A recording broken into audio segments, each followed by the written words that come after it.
Family card বা কৃষক কার্ডে সেই টাকা বড় ভূমিকা রাখবে। এই ফ্যামিলি কার্ড সম্পর্কে আপনি কি মনে করেন? আরেকটা প্রশ্ন হচ্ছে, রুমিন ফারহানের কি মন্ত্রী হওয়ার সম্ভাবনা আছে কিনা? এটাও আমি আসলে আগে এই কথা আপনি বলেছেন। কি মানে আমি আমি আপনার কাছে এটা জানতে চাইবো যে ফ্যামিলি কার্ড বা সোশ্যাল সেফটি নেট হিসাবে বিএনপি একটা কিছু হুম। তো উদ্যোগ নিয়েছে, কেউ কেউ বলছে, মানে আজকে কোথা জানি দেখলাম যে ঈদের আগেও কিছু ফ্যামিলি কার্ডের ব্যাপারে, এইটা আপনার কাছে একটা প্রজেক্ট হিসেবে বা ইয়ে হিসেবে কতটা? নিঃসন্দেহে ভালো উদ্যোগ, কিন্তু কয়েকটা প্রশ্ন থেকে যায়। এক হচ্ছে আমাদের অলরেডি বিধবা ভাতা, বয়স্ক ভাতা, প্রতিবন্ধী ভাতা ব্যবস্থা চালু আছে। এখন এই ফ্যামিলি কার্ডের পাশাপাশি ওটাও চলবে কিনা, নাকি ফ্যামিলি কার্ড হলে ওটা আর পাবে না? আচ্ছা, এক। দুই হলো ফ্যামিলি থাকলেই ফ্যামিলি কার্ড পাবে, এটা একমাত্র ক্রাইটেরিয়া। তাহলে যেই ভদ্রমহিলা বিধবা নিঃসন্তান, একা থাকেন, বয়স্ক, তিনি তার কার্ডটা আসলে কিভাবে কোন ক্রাইটেরিয়াতে পাবেন, এগুলি কিছুটা এই বিষয়টা বড় স্পষ্টতা রয়েছে এবং অস্পষ্টতা এবং রয়েছে। এবং এগুলি একটা নিয়ে বড় হিউজ করে জানা। প্রায় ১,০০,০০,০০,০০,০০০ টাকা কতগুলো কার্ড দিলে যেন আজকে সিপিডি গতকালকে বলছিল, আমি শুনছিলাম, মানে হিউজ একটা বার্ডেন আসতেছে সরকারের উপরে। আমাদের এই অর্থনীতির অবস্থার মধ্যে এটা আমরা নিতে পারবো কিনা, এবং যেহেতু ফ্যামিলি কার্ডের সঙ্গে অর্থনীতি সরাসরি যুক্ত, আজকেই আমি খবরে দেখছিলাম প্রতিটা নিত্য পণ্যের দাম বেশ অনেকখানি বেড়ে গেছে রমজানের প্রথম দিনে। আমি জানি সরকার মাত্র গতকাল বা পরশু গভর্নমেন্ট ফর্ম হয়েছে, এত তাড়াতাড়ি বাজার নিয়ন্ত্রণ মানে কোনোভাবেই আসার পর সম্ভব পরে না। একটা রোজা চাওয়া হ্যাঁ, একটু। আসার পরপরই রোজা। কিন্তু আমার মনে হয় যে এখন আমার মনে হয় ওই দিকে সরকারের পুরো ফোকাসটা দেওয়া উচিত। মানুষের কিন্তু আসলেই হাতে মানে অর্থ নাই। মানুষ বাজারে যাচ্ছে, এবং আমি আজকে বলতে শুনলাম একজনকে যে আমি একটা লেবু কিনে এসেছি। সো মানুষ কিন্তু ভালো নাই, স্বস্তিতে নাই। আমার এলাকায় এত প্রান্তিক মানুষ আছে খালেদ ভাই, আমাদের দুটো দুটো ইউনিয়ন, বিশেষ করে পাকশিমুল আর ওরাইলের গ্রামগুলো, জয়দরকান্দি, তেলিকান্দি, ফতেপুর, পরমান্দপুর, ওই দিক দিয়ে রানীদিয়া, রাজাপুর, কাকরিয়া, ধোবাজাইল, ধামাউর, আমি চোখের সামনে দেখতে পাচ্ছি। এই এগুলি কি মানুষগুলো হাঁটতে মানে ওদের রাস্তা নাই কোনো, ওরা আহ, মোটর সাইকেলে চলে। আপনার কাছে কি মনে হয় ব্রাহ্মণবাড়িয়ার মতো একটা জেলা, যেই জেলাটাকে আমরা সাধারণত বাংলাদেশের অন্যান্য জেলার তুলনায় একটা একটা একটা একটা সম্পদশালী জেলা হিসাবে আমরা জানি, এই জেলাটার মধ্যে মানে এইটা এত পিছিয়ে থাকার কারণ কি? মানে এটা কি যোগাযোগের নাকি ভুল ভুল ভুল এমপি। আমি ভুলে একদম খোলামেলা বলি, আচ্ছা। বাংলাদেশের জন্মের পর ৭৩ সালে আমার বাবা নির্বাচন করেন, জেতেন বেসরকারিভাবে, জয়ী হওয়ার পর পরে তাকে পরাজিত করা হয়। তারপরে এটা উকিল আব্দুল সাত্তারের হাতে এই কনস্টিটিউয়েন্সিটা চলে যায়, এবং উনি সরকারে ছিলেন ৩ দফা। শহীদ প্রেসিডেন্ট জিয়া রহমানের সময় ছিলেন, বেগম খালেদা জিয়ার সময় ছিলেন, প্রতিমন্ত্রী ছিলেন, কোনো কাজ উনি করেন নাই। আচ্ছা। আমি একদম মানে খোলামেলায় বলি, দুঃখ লাগে বলতে, করেন নাই। তারপরে চলে গেল জোটের হাতে, ফজলুল হক আমিনী সাহেবের হাতে, করেন নাই। তারপরে গেল জিয়াউল হক মৃধা, সেটাও জোট। মানে আওয়ামী লীগ এবং বিএনপির নিজস্ব প্রতীকের প্রার্থী ছিল একমাত্র উকিল আব্দুল সাত্তার। উনি শেষ বয়সে গিয়ে আওয়ামী লীগের যোগ দিয়ে আরো মারাই গেলেন। তো এই হলো আমার এলাকার মানুষের ভাগ্যের অবস্থা। আহ, কিন্তু সরকারের বা রাষ্ট্র মানে সার্বিক যে উন্নয়নের যে জাল, সেটার মধ্যেও এই জায়গায় আসে কখনো নাই, পড়ে না।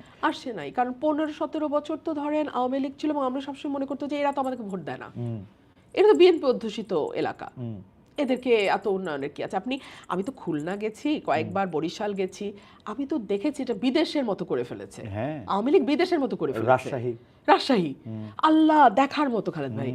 আর সেখানে যখন আমি আমার এই গরিব এলাকাটাতে আসি, আমার এত কষ্ট লাগে মানুষগুলোর জন্য। কিন্তু আনবিলিভেবল, মানে এই এলাকাটা কিন্তু অনেক উন্নত হওয়ার কথা, থাকার কথা, কারণ মানে কুমিল্লা বোর্ড হিসাবে মানে অনেক কিছুর মধ্যে অনেক গুরুত্বপূর্ণ ছিল। যাই হোক, আমরা শেষ পর্যায়ে চলে এসেছি। আমরা একটু আপনার কাছে একটু জানতে চাই যে আমরা শুনতে পাচ্ছি মানে কোনো একটা পাখি এসে আমাদের বলে যাচ্ছে যে আপনাকে আপনাকে ডেপুটি স্পিকার করা হবে, আপনাকে কোনো একটা মন্ত্রী হওয়ার অফার দেওয়া হইতে পারে, বিএনপি নানাভাবে চায়, যেটা আপনি আসলে একটু বলতেছিলেন যে ঘরের মেয়ে ঘরে ফিরে আসুক। এগুলি কি আপনি পাইতে শুরু করছেন, বিবেচনা করতে শুরু করছেন? এগুলি আপনি কিভাবে ভাবতেছেন আমি আসলে? কিছুই পাই নাই। আচ্ছা। ইলেকশনের আগে পেয়েছি, আচ্ছা, ইলেকশনের পরে আর আমি ইলেকশনের আগে, জানি ইলেকশনের না। পরে।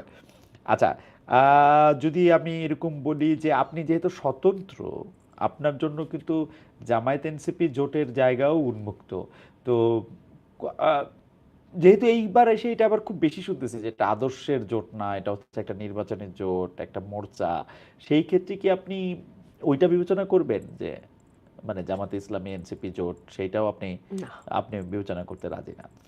আপনার রাজনীতিটা যদি বলি যে আপনার রাজনীতিটা কি ধরনের রাজনীতি হবে, মানে আপনি কি সবকিছু, মানে আপনি কি বিএনপি রাজনীতিটা করবেন, যেটা হচ্ছে আপনি দীর্ঘদিন টেলিভিশন আপনি বলতে চেয়েছেন যে আপনি বিএনপি রাজনীতির স্কুলের একজন আহ, মানে আমি বলবো যে একজন সাংঘাতিক রকমের সুন্দর করে বলা আলোচকও বটে, জাতীয়তাবাদ থেকে শুরু করে মানে সব মানুষের সব দলের জন্য একটা বহু দল বহু মতের যে একটা ধারণার রাজনীতি বিএনপি, যেটা রাষ্ট্রপতি জিয়া মানে প্রয়াত রাষ্ট্রপতি জিয়াউর রহমান যেটা করেছেন, সেই রকম আপনার রাজনীতিটা কি হবে আসলে? আপনি কি আওয়ামী লীগের রাজনীতি করবেন, বিএনপি রাজনীতি করবেন, সমাজতন্ত্রের রাজনীতি করবেন, নাকি জামাত ইসলামের রাজনীতি বা ধর্মের রাজনীতি করবেন? মানে এটাকে রুমিন আপনি ঠিক করছেন, ফারহানার রাজনীতি করব। সেইটা কিরকম, সেটা কি আপনি ভাবছেন? হ্যাঁ, ভেবেছি। আচ্ছা।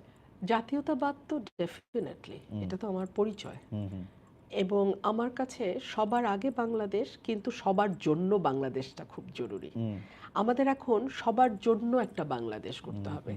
আমরা গত 17 বছর প্রচুর বিদ্বেষ এবং বিভেদের রাজনীতি দেখেছি। Divide and rule, divide and rule, divide on the basis of মুক্তিযুদ্ধের চেতনা, divide on the basis of কোন এলাকা। এত ডিভাইডেশন আর বাংলাদেশ নিতে পারবে না খালেদ ভাই। ছোট দেশ, ঘনবসতি, সবার জন্য বাংলাদেশ খুব জরুরি। এক। দুই হচ্ছে welfare politics. Welfare politics difficult বলেই মানুষ কিন্তু ওয়েলফেয়ার পলিটিক্সের যে আইডেন্টিটি পলিটিক্সটা বেশি পছন্দ করে, বেশি চলে, বিশেষ করে আমাদের মতন দেশে, সাবকন্টিনেন্টে। হ্যাঁ, ধর্মের কার্ড বেশি চলে, জাতীয়তাবাদের কার্ড বেশি চলে। কিন্তু আমার মনে হয় যে ওয়েলফেয়ার পলিটিক্সটা নিয়ে কথা বলার খুব জরুরি সময় এটা। এবং আমি ওয়েলফেয়ার পলিটিক্সটা আমি আমার ছোট্ট কনস্টিটিউয়েন্সি দিয়ে শুরু করব, এবং আমি এই কঠিন পলিটিক্সটাকেই আমি নার্চার করব, নারিশ করব, এবং এটাকেই আমি স্টাবলিশ করার চেষ্টা করব। ওকে। আপনার কাছে কি মনে হয় যে আপনি এইটা করতে গেলে আপনার বড় চ্যালেঞ্জ কোন দিক থেকে আসতে পারে? যেমন আমরা আমরা কিন্তু যদি সাদামাটা ভাষায় বলি যে এই 15 মাসে আপনি কিন্তু অনেকভাবে আক্রান্ত হয়েছেন, সামাজিক মাধ্যমে আক্রান্ত হয়েছেন, সামনাসামনি আক্রান্ত হয়েছেন, আপনার আচরণের জন্য, আপনার বকাঝকার জন্য, আপনি অনেক গালাগালি দেওয়ার জন্য আপনি আক্রান্ত হয়েছেন, কিন্তু বেসিক্যালি আপনাকে কিন্তু আক্রমণ করা হয়েছে, আপনি আক্রমণ থেকে মুক্ত ছিলেন না। সেই আক্রমণের শিকারটা আপনি আসলে কয়েকটা জিনিসের কারণে এটা হয়েছেন, এটা কিন্তু একদম যে কারণ আপনি নারী, কারণ আপনি হচ্ছেন অনেক বেশি স্বাধীনচেতা, কারণ হচ্ছে আপনি সব মানুষের সমান অধিকারের কথা বলেন কোনো নির্দিষ্ট জাতিগোষ্ঠী। এইটা আপনি এখন কেমনে অতিক্রম করবেন?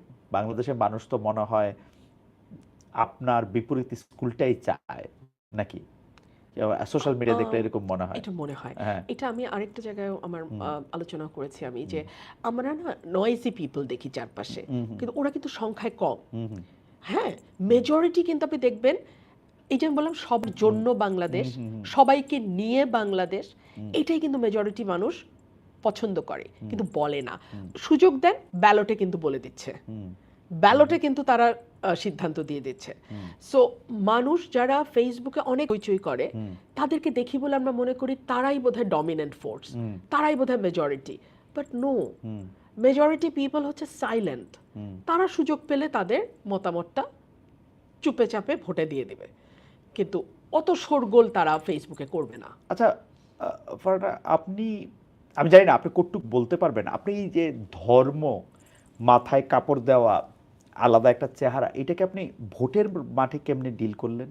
এবং যেখানে এখানে একজন খুবই বয়স্ক ক্লেরিক ছিলেন এখানে, যিনি খুব জনপ্রিয় ওয়াজ করার জন্য, তিনি জনপ্রিয়, তার ব্যয় জনপ্রিয়, মানে ওনারা অনেক পারিবারিকভাবেই অনেক জনপ্রিয়, এটাকে আপনি কিভাবে ডিল করলেন? মানুষ আপনাকে জিজ্ঞেস করে নাই যে মা তুমি ভোট চাইতে আসছো কিন্তু তুমি তো আমাদের মতো না, না, এরকম বলে নাই? একদম না, শিওর বলে নাই? একদম না খালেদ ভাই। এটা কেমনে সম্ভব? মানে ওইখানে তো আমরা শুনছি যে তারা না না না না, একদম না খালেদ মানে ভাই, আমাদের একদম বয়স্ক মা খালারাও বলে নাই? কেউ বলে নাই খালেদ ভাই। আমরা না আসলে ফেসবুকের ওয়ার্ল্ডে থাকতে থাকতে আমরা মনে করি ওটা রিয়েল। না না খালেদ ভাই, বট আইডির রাজত্ব ফেসবুকে। আমাদের গ্রামের যে সাধারণ মানুষ, গরিব মানুষ যারা, খেটে খাওয়া খাওয়া মানুষ যারা, ওরা অনেক উদার মনের, অনেক স্বচ্ছ, এবং অনেক স্পষ্ট ওদের চিন্তা। ওরা কিন্তু আমাদের মতো এত কনফিউজড না। আমার যে গ্রামের ভাই খুবই মুসল্লি, যার সাদা দাড়ি আছে, মাথায় টুপি আছে, গায়ে পাঞ্জাবি আছে, উনি আপনাকে কি করে মানে মানে উনার উনা উনা উনি আপনাকে বা আপনি উনাকে কি করে ডিল করেন বা উনি আপনাকে কি বললো ইলেকশনের সময়? ভালো, একদম খুবই স্বাভাবিকভাবে আমি ওনাকে বলেছি যে ভাই এবার ভোটটা আমাকে দিয়েন, হুম, একটু চেষ্টা করি 5 বছর, না পারলে আর আসবো না আপনাদের কাছে। হুম। এবং দিয়েছে তার প্রমাণ তো হ্যাঁ, 70,000 দেখলাম। ভোট পেয়েছেন আপনি। না, সব 1,17,18,000, 1,18,000 ভোট পেয়েছেন আপনি। 46,000 মানে কত 24,000 ভোটের ব্যবধানে জিতেছেন। 38,000। 38,000 ভোটের ব্যবধানে জিতেছেন। আমার 1,18,000 আপনি ভোট পেয়েছেন, কিন্তু এটা একটা কিন্তু আপনি কিন্তু একটা মানে কি বলে যে একটা গবেষণার, কারণ বাংলাদেশে যখন আমরা শুনতেছিলাম যে বাংলাদেশ ধীরে ধীরে আসলে অনেক বেশি মৌলবাদের নিগড়ে, অনেক বেশি ওইটার মধ্যে, তো আপনি একটা প্রত্যন্ত অঞ্চলে যেটা বর্ণনা আপনি নিজে দিচ্ছেন, সেখানে আপনি এটা ফিল করতেছেন যে এইটা মানে আমার মনে হচ্ছে যে কোনো একজন ক্লেরিক যে যখন পাকিস্তান আমলে ফাতেমা জিন্নাহ ভোটে দাঁড়িয়েছিলেন পাকিস্তানের প্রেসিডেন্ট পদে, আর ওইদিকে দাঁড়াইছিলেন হচ্ছে আইয়ুব খান। তো ওই ক্লেরিক বলছিলেন যে আইয়ুব খানের পুরুষ হওয়া ছাড়া আর কোনো গুণ নাই, আর ফাতেমা জিন্নাহর মেয়ে হওয়া ছাড়া আর কোনো দোষ নাই। আপনি এই দোষ কেমনে কাটাইলেন? মানে একটা মজার ঘটনা বলি। হ্যাঁ, আমি তো টিপ দেই সব সময়, হ্যাঁ, তো এলাকাতেও দেই। হ্যাঁ, তো আমার সাথে একটা ছোট্ট ছেলে থাকে। ও এসে একদিন সকালবেলা আমার পা চেপে ধরছে, হুম, হুম, আম্মা পা ছাড়বো না। হুম, আমি বলছি, কি হয়েছে বল, কিছু করছিস তুই? না কিছু করি নাই। তো বল না, তুই কি বল না। আম্মা টিপটা দিয়ে বাইরে হইন না। তারপরে তো আমি বলছি, বাবা আমি এইটাই বাবা, হ্যাঁ, আমাকে এইভাবেই নিতে দে। হ্যাঁ, মানুষ যদি আমাকে নেয় এইভাবেই নিবে। আমার কাজের মধ্যে দিয়ে আমি টিপ দিলাম দিলাম না, এইটা যেন মানুষের মানে প্রথমে মাথায় না আসে। আমার কাজটা করতে দে তুই, দেখ মানুষ দিবে। সে তো আর আমার পাছায় না, আম্মা আপনি হাইরা যাবেন, আম্মা আপনি দিয়েন না, আম্মা আপনি দিয়েন না। কি হলো? হ্যাঁ। মানুষ তো তাকালো না, মানুষ তার ভালোটা কোথায় বিশ্বাস করতে পারে সেটা সে ঠিকই বুঝলো। আপনার কি মনে হয় যে আমাদের মেয়েরা কি মানে আপনার ফাইটটা তো সবার পক্ষে করা সম্ভব না, কিন্তু আমাদের আসলে এরকম একটা পৃথিবী করতে হবে, এরকম একটা দেশ করতে হবে যে আমাদের মেয়েদের এত কঠিন ফাইট না করতে হয়। আপনি কি এটার ব্যাপারে আশাবাদী? এটা আমার প্রায় শেষ প্রশ্ন। আমি এখনো খুব আশাবাদী না। কেন হ্যাঁ। আশাবাদী না আপনাকে বলে শেষ করি। জামাতে ইসলাম 0% মেয়েকে নমিনেশন দিয়েছে। হুম, জামাতে ইসলাম এটা পরিষ্কার বলেছে, তারা নেতৃত্ব পর্যায়ে নারী দেখতে চায় না, এটা তাদের দলের পলিসি না। হুম, যেই মেয়েরা এটা মেনে নিয়ে জামাত করেছে তাদের ব্যাপারে আমার পূর্ণ শ্রদ্ধা আছে, কারণ অন্তত এখানে এই ট্রান্সপারেন্সিটা আছে। যারা যাচ্ছে তারাও জানে যে তারা আমির হবেন না, সেই অ্যাসপিরেশন আশা আকাঙ্ক্ষা কোনোটাই তাদের মধ্যে নাই। কিন্তু আপনি যখন একটা লিবারাল পলিটিক্সের কথা বলবেন, আপনি যখন মুখে বলবেন নারী পুরুষ সমান, কিন্তু নমিনেশন দেওয়ার সময় পিতৃকোটা বা স্বামী কোটায় 3% দিয়ে থামবেন, সেটা তো একটা মানে সাদা সাদা চোখের মুনাফেকি। এই মুনাফেকি জানলে তো আমার মতো মেয়ে যেতাম না। হুম, হুম, হুম, এই মুনাফেকিটা বাংলাদেশে বন্ধ হওয়া দরকার। হুম। আচ্ছা, এই প্রশ্নের একটা লেজও করি আর কি।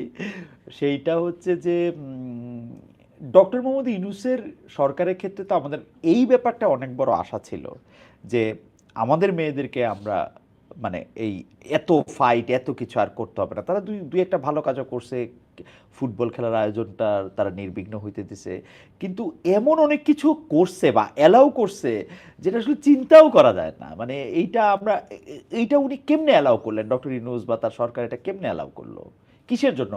মানে দেখেন আপনি বিএনপির বা জামায়াতের তো পরে গিয়া ভোট চাওয়ার ব্যাপার আছে, আছে। ওদের এটা কোন দিকে হাওয়া এটা বোঝার দরকার আছে। ওদের কি হয়েছিল? উপদেষ্টা তো আর ভোট দিতে যাবে না, ওদের কেন এত পপুলিস্ট হইতে হইলো? আমরা যত সহজে আজকে বলে ফেলছি ওরা ভোট দিতে যাবে না, এটা কি শুরু থেকেই তাদের মাথায় ছিল কি না এটা কিন্তু আমরা জানি না। আমরা জাস্ট অ্যাজিউম করছি যে ওরা মুখে অনেকবার বলছেন, আমরা মুখের কথা বিশ্বাস মুখে করব না। যাই বলুক, আচ্ছা। মুখে তো আরো অনেক কথাই বলছে। হুম, হুম, হ্যাঁ, হুম, তো ওনাদের ভেতরে কি আসলে আদতে কি ইচ্ছাটা ছিল আমরা জানি না, কারণ আমরা 10 বছর 5 বছর চিরজীবন এগুলো শুনেছি। হুম, দুই হচ্ছে গভর্নমেন্টের ভেতরে ফোর্স কাউন্টার ফোর্স হয়তো থাকে। আমি তো গভর্নমেন্টের জীবনে ছিলাম না, আমার সারা জীবনে বিরোধী দলের রাস্তা দিয়ে হ্যাঁ, হাঁটতে হয়। হ্যাঁ, এইবারও এইবারও তাই। আচ্ছা, তো এখন ফোর্স কাউন্টার ফোর্সে কোন ফোর্সটা ভেতরে গিয়ে জয়লাভ করেছে আমি জানি না। 3 হচ্ছে আমি তো এটা ভাবতেই পারি যে এরকম একটা আনঅফিশিয়াল হুম, একটা শক্তিকে মাঠে রাখতে চেয়েছিল সরকার হুম। তাদের সুবিধা মতো যখন তখন মাঠে নামানোর যেভাবে জন্য, ইচ্ছে এটা ব্যবহার করা যেভাবে যাচ্ছে। ইচ্ছে ব্যবহার করার জন্য।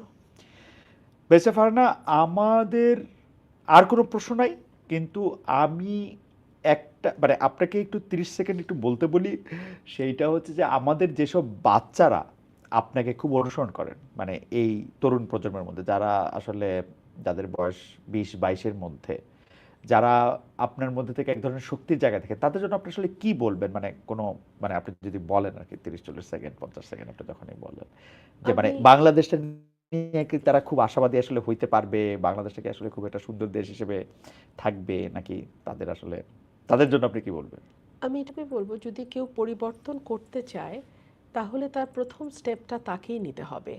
আর কেউ তার জন্য হয়ে পরিবর্তন করে দিবে এটার জন্য যেন সে অপেক্ষা না করে। হুম, তাকে তার নিজের উপর বিশ্বাস থাকতে হবে, সততা থাকতে হবে, নিজের কাছে নিজের পরিষ্কার থাকতে হুম, হবে আমি কি চাই, এবং এইটুকু অ্যাচিভ করবার জন্য আসলে আমি কতটুকু ত্যাগ স্বীকার করতে প্রস্তুত, এই বিষয়গুলো পরিষ্কার থাকতে হবে। আর সততার আসলে এটার আর কোনো অল্টারনেটিভ নাই। হুম, নিজের কাছে এবং অপরের কাছে আপনি সৎ থাকেন এবং নিজের যোগ্যতার উপরে আস্থা রাখেন প্লিজ। অন্য কোনো শর্টকাটে যাবেন না, কারণ শর্টকাটে হয়তো আপাত একটা কিছু হচ্ছে, হুম। এটা কখনোই আপনাকে একটা সিমেন্টেড ইয়ে দেবে না, প্ল্যাটফর্ম দেবে না। আপনাকে যদি একটা স্থায়ী প্ল্যাটফর্ম করতে হয় আপনি লম্বা পথটা নেন, কিন্তু পরিশ্রমের পথটা নেন, শর্টকাটে কখনো যাবেন না। আম, বেঁচে ফারহানা, আমরা শেষ করে দিছি, কিন্তু আমি এতক্ষণ যেহেতু আপনার সাথে কথা বলতেছিলাম,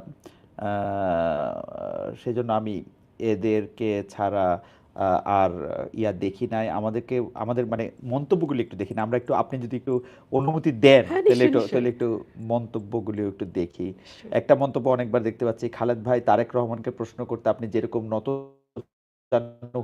নতুজানো হয়েছিলেন, তারপর আপনার সাংবাদিকতার নৈতিকতা কতটুকু থাকে তা জানাবেন। যে সাংবাদিকতা নৈতিকতা থাকে, কারণ আমি নতুজানো হই নাই, মানে আপনার কাছে মনে হয়েছে যে সেটা সেটা তো আপনি বলতেই পারেন। আরেকটা হচ্ছে যে এরকম কথাই বারবার বলতেছেন, আপনি বিএনপির দেখা থেকে সংবিধান সংস্কার পরিষদের সদস্য হিসেবে আপনি প্রশ্ন করেছেন, এই প্রশ্নের জবাব আপনি অনেকটা দিয়েছেন। এইটা একটা আপনি একটু কথা বলতে পারেন যে সেটা হচ্ছে সরকারের উনি একটা কথা বলেছেন, আমি আসলে এটার সাথে মিলিয়ে একটা কথা বলতে চাই। যে উনি বলতেছেন, সবুজ হোসেন খালেদ ভাই, আমি একটা পরিকল্পনা করেছি, সেটা হচ্ছে সরকারে তো অনেক ঋণ, তাই 20-25 জন একটা টিম করে কিছু টাকা উঠাতে চায়, জাফে